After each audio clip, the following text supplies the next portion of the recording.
Infak itu ibadah. Tapi ada orang yang bahkan dicela oleh Allah ketika sholat, tidak dianggap ketika infak. Siapa mereka? Yaitu orang yang tidak meniatkan ibadahnya untuk ibadah. Fawailul lil musallin, celaka orang sholat. Anda bayangkan, orang sholat ada yang dinilai celaka, apalagi yang tidak sholat. Tapi siapa yang sholat dan celaka ini? Alladzina hum an sholatihim sahun, yaitu orang yang lalai dalam sholatnya. Lalai yang dimaksudkan apa? Apakah lalai ini lupa rakaat? Apakah lalai ini melambat-lambatkan sholat? Ternyata definisi lalai yang pertama yang disebutkan di ayat ini, teruskan ayatnya, alladzina hum yura'un. Pertama yang lalai dalam niatnya.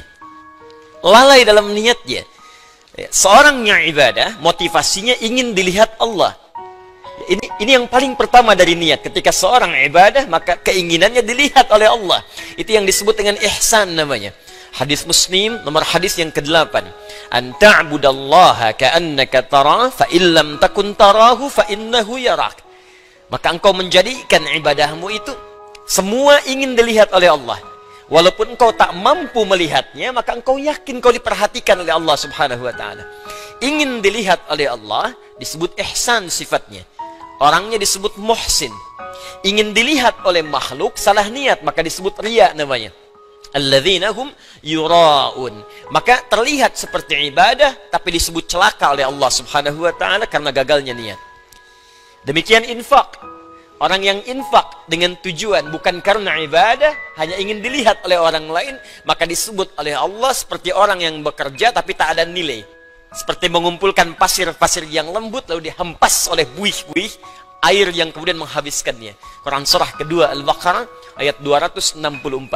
Ya ayyuhalladzina amanu la tubtilu sadaqatikum bil manni wal adza kalladzi yunfiqu malahu ria'an nas. Hei orang-orang yang beriman, jangan engkau gugurkan, batalkan. Jadi ada yang disebut oleh Allah batal amalnya. Salah niat, batal amal. Dikerjakan tapi tak punya nilai. Kayak orang kerja nggak punya gaji. Orang kerja tak dapat upah. Orang ibadah tak dapat pahala. Dan disebut oleh Allah batal amalnya. Seperti orang infak yang mengerjakan infaknya disertai dengan perbuatan yang merusak. Apa diantaranya? Orang infak yang riya ingin dilihat oleh orang lain. Demikian hal pertama yang kita kerjakan dalam setiap aktivitas. Niatkan semua pekerjaan kita karena Allah Subhanahu wa ta'ala.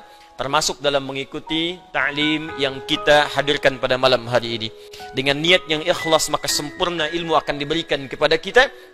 Dan dengan niat yang ikhlas karena Allah, tingkatkan takwa kepada Allah, maka akan dipermudah kita untuk menangkap dan mengamalkan pengetahuan yang kita pelajari. Itu yang dimaksudkan di intisari Quran surah kedua Al-Baqarah di akhir ayat 282. Wattaqullah wa yu'allimukumullah. Tingkatkan takwamu kepada Allah. Awal meningkatkan takwa kepada Allah, memperbaiki niat. Ketika takwa ditingkatkan, wa yu'allimukumullah, maka Allah akan menambahkan padamu tambahan-tambahan pengetahuan.